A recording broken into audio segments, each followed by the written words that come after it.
En materia de videojuegos, uno de los lanzamientos más esperados es Spider-Man 2 exclusivo de PlayStation de Sony, y el Rubio se llevó tremenda funada o casi tremenda cancelada porque este juego cuenta con una herramienta lingüística de lenguaje inclusivo que tú puedes desactivar al inicio del juego.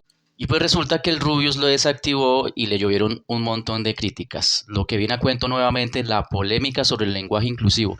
¿Es necesario el lenguaje inclusivo o no es necesario? Para los que conocen esta cuenta saben que hemos subido varios videos explicando qué tan necesario o no necesario es el lenguaje inclusivo, qué utilidad tiene, pero además también tenemos un montón de consejos de ortografía que no se centran exclusivamente en el lenguaje inclusivo para que sigan la cuenta. Ahora, esta polémica es de vieja data, ya tiene muchos años rodando y hay muchas consideraciones para hacer al respecto porque es un tema que ha evolucionado. Incluso yo he evolucionado mi pensamiento acerca del lenguaje inclusivo hasta cierto punto.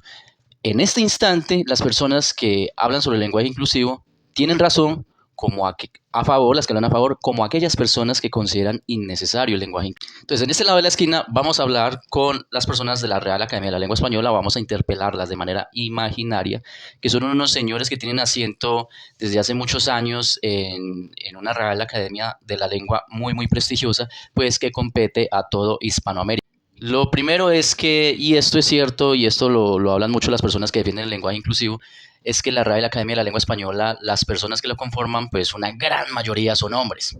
Pero los lingüistas a cargo de orientar acerca del proceder de la escritura y de la lengua hablada de nuestro idioma español, también tienen razón al advertir que el lenguaje inclusivo es innecesario, y aquí vamos a ver por qué. Y quédense hasta el final los que están de acuerdo con el lenguaje inclusivo, porque también les vamos a contar por qué ustedes también están de acuerdo. Las personas que trabajan con la lengua castellana desde lo académico tienen razón al decir que el lenguaje inclusivo es innecesario porque está en juego la polémica, lo que se llama un morfema flectivo de género, en este caso una letrita o dos letritas, la A para el femenino, la O para el masculino. Y por eso con estos morfemas flectivos de género yo los puedo unir a un lexema radical, en este caso la palabra gato, yo tengo gat y le pongo el morfema flectivo de género masculino o, y ese gato automáticamente es masculino, y cuando quiero que sea femenina, pues femenino, perdón, le pongo la A y se vuelve gata. Pero ¿qué pasa? ¿Qué pasa con los morfemas flectivos de género? Que los morfemas flectivos de género son morfemas flectivos de género obedeciendo la condición gramatical de la palabra y no digamos que están intrínsecamente relacionados con un detalle biológico, o sea, no está en juego las gónadas del sujeto. Por lo tanto, yo tengo sustantivos como la mesa, que es femenino, pero no es porque tenga gónadas femeninas, y tengo el tenedor, que es masculino, pero en este caso no tiene morfema flectivo de género, pero podemos hablar, por ejemplo, de el saco, y no es porque tenga gónadas, es simplemente porque tiene morfema flectivo de género masculino o femenino. Yo soy la rata y en mi caso siempre me preguntan, ¿soy hombre o soy macho? Porque tengo morfema deflectivo de género femenino.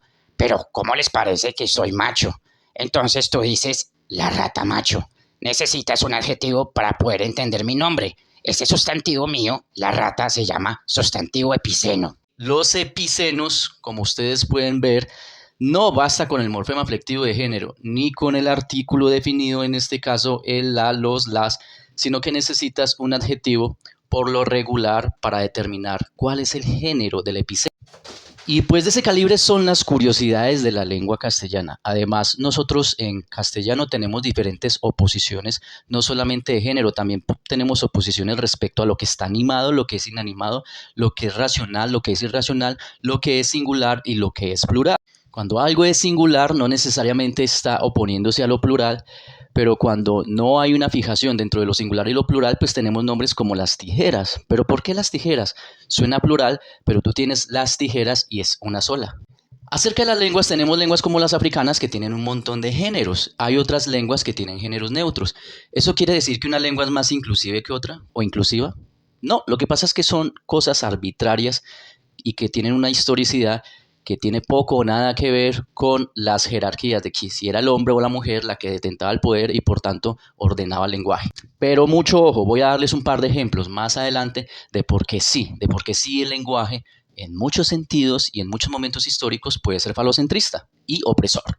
Ahora, estrictamente desde lo gramatical, de lo académico, los sustantivos que comportan géneros no los comportan porque se trate de una lucha de sexos. O sea, ese género es gramatical, no es un género sexual que obedece a la vinculación biológica. Entendido lo anterior, ahora sí vamos a ver por qué las personas que están propugnando el discurso del lenguaje inclusivo tienen también la razón. Vamos a ver por qué. En primer lugar, la lengua o el lenguaje es un ente vivo. Algunos establecen una diferenciación entre lengua y lenguaje, pero ustedes me comprenden. Y ese ente vivo está sometido a cambios. Esos cambios son sincrónicos y son diacrónicos. Tienen que ver con un momento exacto, pero también tienen que ver con una historicidad. Hay un montón de palabras que en estos momentos están en desuso y quienes las usaban en su momento, quizás hace 200 o 300 años, no podían creer que quizás unos años más adelante, unos siglos más adelante, no iban a ser usadas.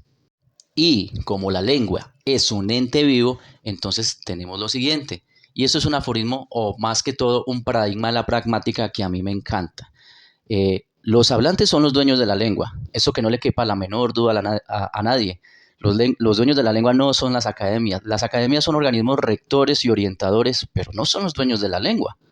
Y por regla general, en todas las lenguas del planeta, siempre, siempre termina imperando el uso que tú le das a las palabras sobre la norma. Hace muchos años la norma establecía que los monosílabos como fe e incluso monosílabos que en algunos momentos son entendidos como palabras bisílabas como guión o Juan llevaban tilde, pero no llevan tilde. O sea, hay un cambio que tiene que ver más que todo con normatividad y asimismo el uso pragmático de la lengua nos puede decir que lo que ahora es normativo perfectamente más adelante ya no lo va a ser. Ese avance o esa liberación de la normatividad tiene mucho que ver con las comunidades de prestigio. Si una comunidad de prestigio empieza mucho a usar un vocablo o una forma de expresarse y esa comunidad de prestigio se puede cuantificar en cientos de miles de hablantes, entonces pues la norma se va a ver vencida por el uso. Cosa que puntualmente está sucediendo hoy en día con el lenguaje inclusivo. El lenguaje inclusivo no está cediendo terreno, todo lo contrario, está ganando terreno. Y muchos podrán decir que todo obedece a propósitos geopolíticos y que, por ejemplo, Sony en este caso con Spider-Man lo hace porque le gusta la plata y quiere tener contentos a las personas que están luchando, propugnando el lenguaje inclusivo. Sí, todas esas cosas pueden ser ciertas. En estos momentos en Argentina hay 10 instituciones de educación superior acreditadas que permiten que las personas, si no es que hay más, que las personas que están afiliadas a la institución puedan realizar tesis de grado, trabajos de grado y se puedan comunicar en lenguaje inclusivo sin que eso genere un detrimento en sus notas o una descalificación académica. Ahora, que el lenguaje o que las lenguas no tienen nada que ver con política y son absolutamente neutras y arbitrarias, es cierto, pero que también comportan sentidos sociopolíticos de dominancia y de jerarquización de las capas sociales, es también cierto.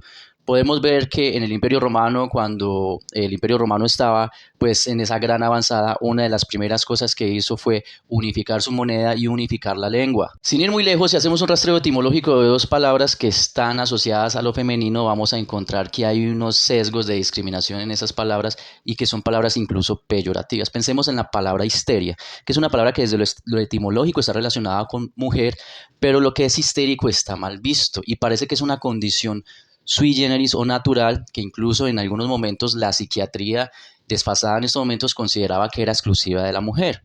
Y de allí la palabra histeria, relacionada íntimamente con la mujer, pero tiene una connotación etimológica muy interesante. Ahora, la misma palabra mujer, que es para mí, desde lo eufónico, como suena, es una palabra muy bella, pero desde lo etimológico genera realmente sospechas porque me da a mí pie a pensar de que hay unas estructuras de poder detrás de la palabra mujer para decir, no, la mujer es débil, la mujer es maleable, la mujer es una masa mullida, suave, que yo la puedo acondicionar a mi parecer.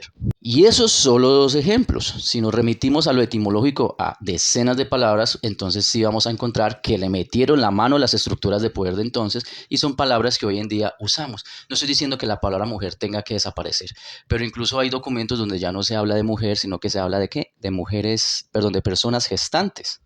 Todo eso para decirles lo siguiente, desde lo académico parece que es innecesario el lenguaje inclusive, pero desde lo pragmático y desde los usos, la avanzada sigue siendo bastante larga y es muy probable que en unos años, en unos cortos años, el lenguaje inclusive se convierta en la norma. Mi recomendación con todo este rollo es llévenla bien, no funen a nadie, no cancelen a nadie por si están en una orilla o en la otra y simplemente discutan, dialoguen.